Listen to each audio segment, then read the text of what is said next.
Ja, dit het heel toevallig gebeur. Natuurlijk is my ma al 4 jaar op die plaas en het sy in die kombuis gewerk van die baas van die plaas en ek het saam met sy seun groot geword en met sy kinders groot geword en hy het my so leer ken. Ek dink ek het baie potensiaal getoon toe ek groot geword het op skool.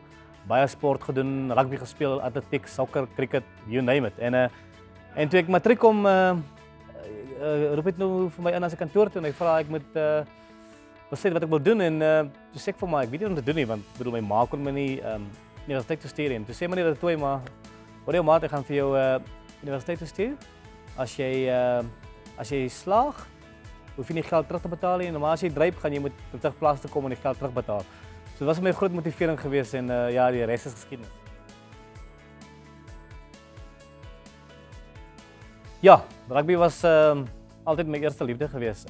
Ek dink as 'n plaasseun speel jy alle sporte, maar jy het altyd daai liefde vir daai een sport.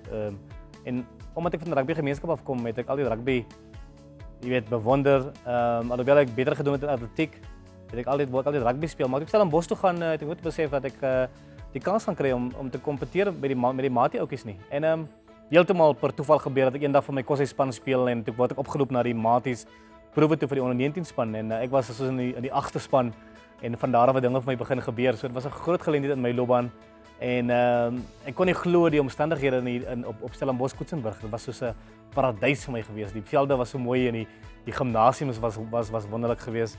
En toe ek gesien maar wow, hierdie is nogal 'n cool plek. Het ek begin 'n bietjie harder werk en rugby meer ernstig begin opneem en toe dinge het vir my begin gebeur en met 'n bietjie talent het ons toe begin hoogtes bereik en ek moet sê ek is vandag baie dankbaar oor my lewenspad van Stellenbosch af tot nou.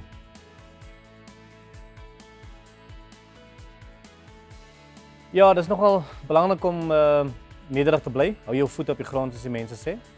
En as jy iets bereik, moenie dink jy's nou ewe skielik die beste ou in die wêreld nie. Glo in jouself, wees vol selfvertroue, maar jy weet, hou jou voet op die grond, wees seker waant jy op pad is. Stel vir jou korttermyn doelwitte en hopelik sal jy so sukses behaal.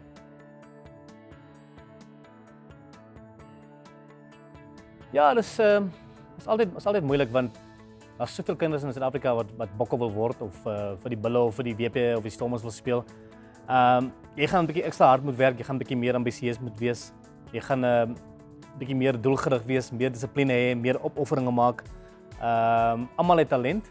Maar as jy die talent gaan omskep in 'n bietjie harder werk nie, gaan jy daarbo bly nie. Dis 'n baie kompeterende professie om te wees. En as jy nie die ure gaan insit jou maat, as ek bevrees gaan jy dit nie maak nie. So dit is moontlik en as jy talent het, selfs beter. Moenie terugstaan nie, glo in jouself en go for it.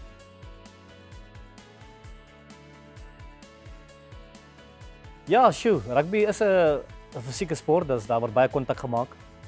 Ongelukkig is een ding wat jy gaan wegbly nie, maar deesdae is die ouens so professioneel en hulle word so goed gekondisioneer dat selfs ek wat baie klein was en nog steeds klein is, kon nie houe vat van die groter manne as gevolg van die goeie kondisionering. So deesdae is die ouens baie sterk. Daar's soveel programme en wetenskaplike maniere van dinge doen om jouself in die beste kondisie te kry om professioneel te kompeteer. So mamas daar buite, ek weet julle voel dit as julle seun 'n bietjie seer kry en houe kry, maar dis nie so erg. Hulle voel dit is so erg. Hulle love dit inteendeel.